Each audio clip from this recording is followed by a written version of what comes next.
Assalamualaikum warahmatullahi wabarakatuh. Alhamdulillah wa syukurillah wa la hawla wa la quwwata illa billah. Allahumma salli ala sayyidina Muhammadin sirri hayatil wujud wassababil a'zami likulli mawjud wa ala alihi wa sahbihi wa sallim.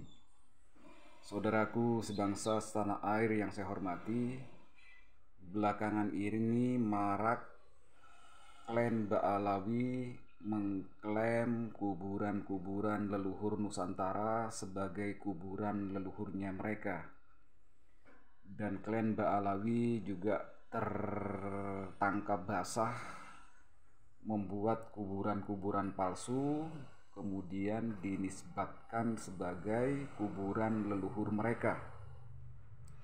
Dan berikutnya klan Ba'alawi juga terindikasi di beberapa wilayah mereka mengklaim kuburan-kuburan tua yang tidak terawat diklaim oleh mereka sebagai kuburan nenek moyang mereka atau leluhur mereka dari kelompok Ba'alawi.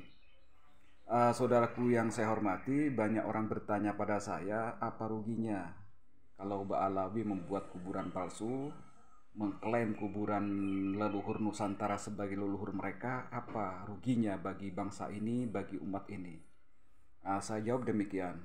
Kalau mereka mengklaim leluhur Nusantara sebagai leluhur mereka, mungkin tidak terasa ruginya, dampak negatifnya dalam waktu setahun 2 tahun ini.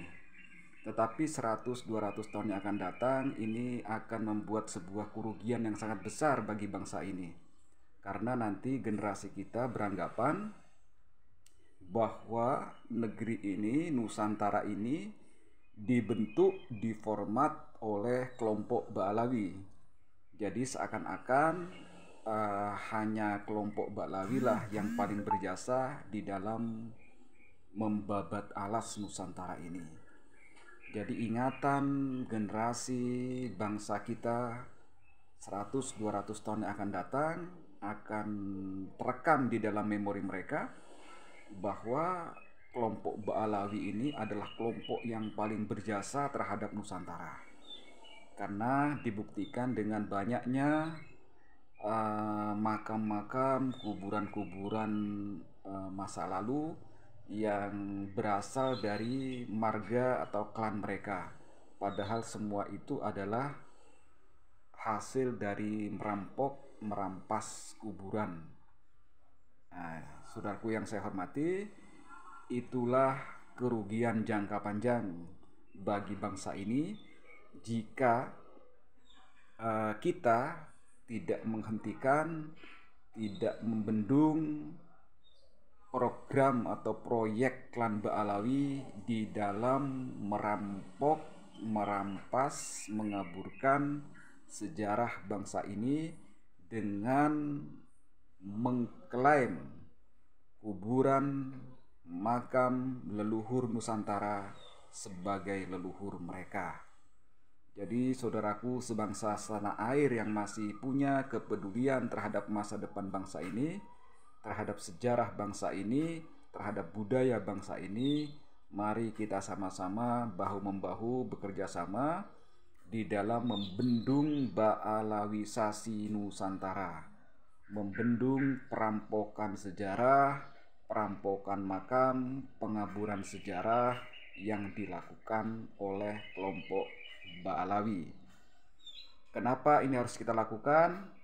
Karena kalau kita tidak melakukan upaya pembendungan ini, maka bangsa kita, jati diri bangsa kita, sejarah bangsa kita akan hilang dari semua ingatan anak bangsa. Sehingga bangsa kita, generasi kita yang akan datang akan beranggapan bahwa Nusantara ini, bahwa bangsa Indonesia ini dibentuk, dibangun, diformat oleh kelompok Habaib Ba'alawi. Saudaraku yang saya hormati, marilah kita berpikir waras. Yang waras jangan ngalah, karena kalau yang waras ngalah, negeri ini akan didominasi oleh orang-orang yang tidak waras. NKRI harga mati. Wassalamualaikum warahmatullahi wabarakatuh.